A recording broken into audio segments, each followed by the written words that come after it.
Okay, so today we're diving into this really interesting piece on Austin to Mahan Mouna, the new Kannada film that just premiered. Right. And straight away, what really stands out is just how thorough it is. It feels like you've really captured every angle, the director's, 13-year journey? Yeah, the passion definitely comes through. It paints a really vivid picture. You get a real sense of the film's world. It's a strong piece of writing. It absolutely is. And that richness is exactly why we think there's potential to maybe shape the critique's own story a bit more, take it beyond just covering the film. Exactly. That's the first thing we noticed. While the material does a fantastic job capturing the film's journey, there's a great opportunity here to elevate the narrative of your critique. Make it less of an overview, more of a gripping analytical exploration in its own right. Okay. You see, the way it's structured now, it's super informative, lays out the plot, the production, everything really clearly. Mm-hmm. But sometimes it feels more like a description of the film's progression rather than building a distinct critical argument throughout. It tells us what the film does, beat by beat almost. Right, but maybe doesn't guide the reader through a specific analytical viewpoint that gets stronger as it goes? That's a good way to put it. It could benefit from its own kind of narrative thread, pulling the reader through your analysis. So giving the critique itself an arc, making the analysis unfold kind of like how the film slowly reveals Austin's past? Precisely. Our main suggestion here is maybe try weaving a more obvious theme through the whole piece. Use it like an anchor question or a concept you keep coming back to, building on it from the intro right to the end. Okay, like a central thread for the review itself. Yeah, exactly. It gives your critique its own narrative drive, its own purpose, beyond just reacting to the film point by point.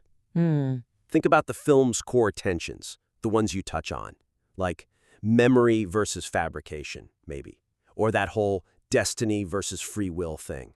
Right, the film definitely plays with those. So instead of just laying out plot points, then offering critique, what if you framed whole sections around one of those ideas?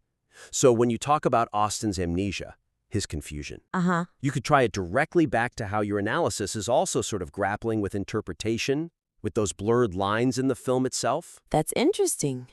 So if I started the critique with a stronger thesis, maybe, like connecting to that opening scene you mentioned, with the old couple seeing different stories in the same book, using that idea of subjective truth as the lens for the whole review. That's a fantastic idea. Then every part that follows discussing the plot, the characters like Jasmine or D'Souza, even the cinematography by Rajkanth S.K. and Srinivas. Okay. Each part would specifically show how the film either nails or, maybe falls short on that specific ambition you set out in the beginning. Your analysis becomes this deliberate exploration. So it's less a checklist of plot, characters, technicals, and more an argument unfolding. Exactly. You're taking the reader on a journey through your interpretation. It feels less like a report and more like a carefully built argument with its own sort of dramatic purpose. Moving from just what the film does to how effectively it does it through that specific lens. Okay, I see that. That connects to another point, too, something else that stood out. You do a great job highlighting the film's strength, like its atmosphere, the music. Absolutely. Visual score, yeah. And the performances, Vinay as Austin, Bala Rajwati as D'Souza, you pinpoint those well. And also the weaknesses, like the patchwork quilt feel you mentioned for the themes. Right. So the pieces are there. They absolutely are. You clearly identify the wins and the challenges. But we think you can make those points land even harder by digging deeper into the causal links between things, especially when talking about what could be improved in the film. Causal links, you mean connecting the dots more? Sort of. It's about exploring the why behind the what. So you identify issues like that patchwork quilt narrative or maybe some underdeveloped characters like Dr. Linisha. But the discussion sometimes stops a bit short of really spelling out why those things actually matter. How do they undermine the film's big ideas or mess with the audience's experience emotionally or intellectually?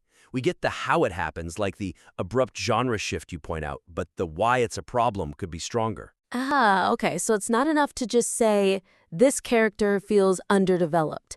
It's about explaining the consequence.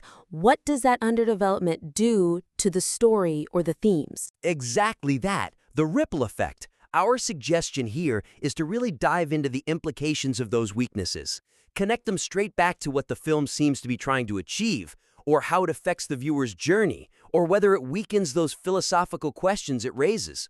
Right. That adds so much weight to your observations. It gives them that crucial so what factor. Okay, got it. So let's take that genre shift you mentioned, from the sort of lyrical romance feel to the more muddled psychological thriller part. Yeah. Instead of just saying it's abrupt, you could explore how that sudden change might actually disorient the viewer. Does it maybe dilute the impact of the earlier romance between Austin and Jasmine? Does it stop the psychological stuff from really digging in deep because the foundation wasn't quite right? Interesting. Like maybe it prevents the audience from fully investing in either part because the connection is broken? Precisely. You could argue it actively works against the emotional investment the film built up. And that fragmentation could then make it harder to engage with the deeper philosophical stuff the film brings up later. That's exactly the kind of connection to draw out. Or think about the ending. You called it hesitant, using ellipses over exclamation points. Yeah, it leaves things quite open. Right. And that's not just about neat closure. You could argue that maybe that hesitancy actually undermines those big questions about fate and free will. Does it leave them feeling a bit insubstantial? Lacking weight? So the lack of a strong concluding statement might make the earlier philosophical explorations feel less meaningful in retrospect. Potentially, yeah. You could build that argument. For example, you might add something like, the film raises profound questions about destiny, but the narrative's own structural uncertainties culminate in an ending that feels more like a whisper than a resonant statement, perhaps leaving the viewer intellectually adrift just when a firmer philosophical anchor is needed. See how that links structure directly to thematic impact? Yeah, that definitely adds another layer.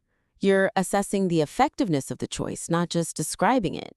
And speaking of effective descriptions, you really nailed the atmosphere. Those parts about the Karnataka coast, Honavara in the 90s, they're very evocative. You can almost feel it. They are beautifully written, absolutely transportive. That's a real strength. But the question is, how do we make sure that beautiful description isn't just sitting there separately from the analysis? That's the perfect question.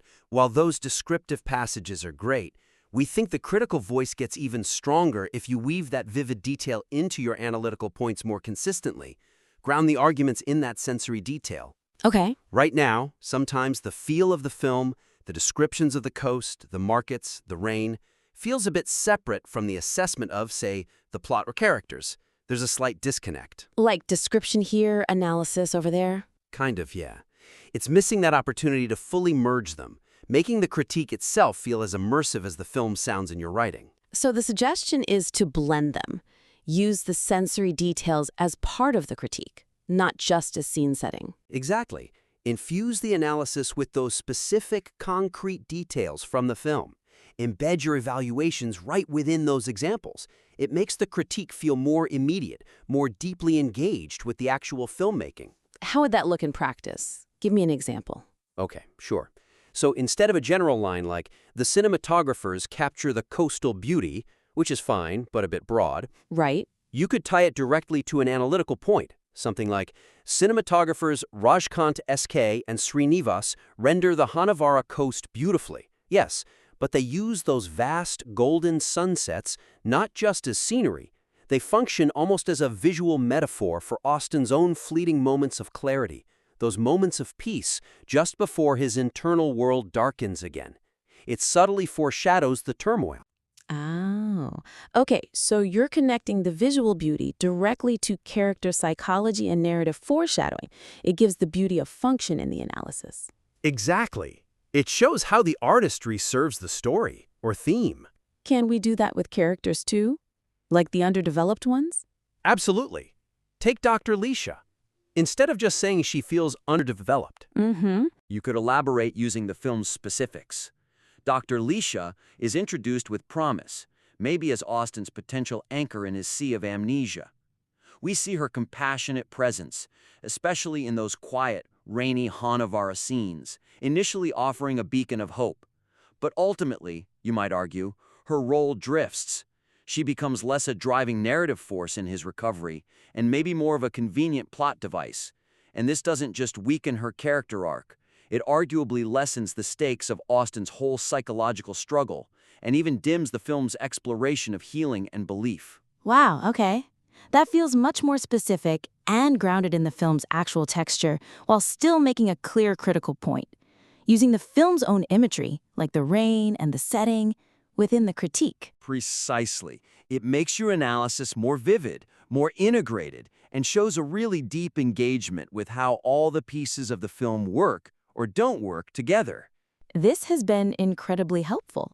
So, just to recap the main thoughts. First, sharpening the narrative arc of the critique itself, making the review a journey. Right. Giving it its own thematic thread. Then, really digging into the so what factor, exploring the deeper causal links, the implications of the film's strengths and weaknesses.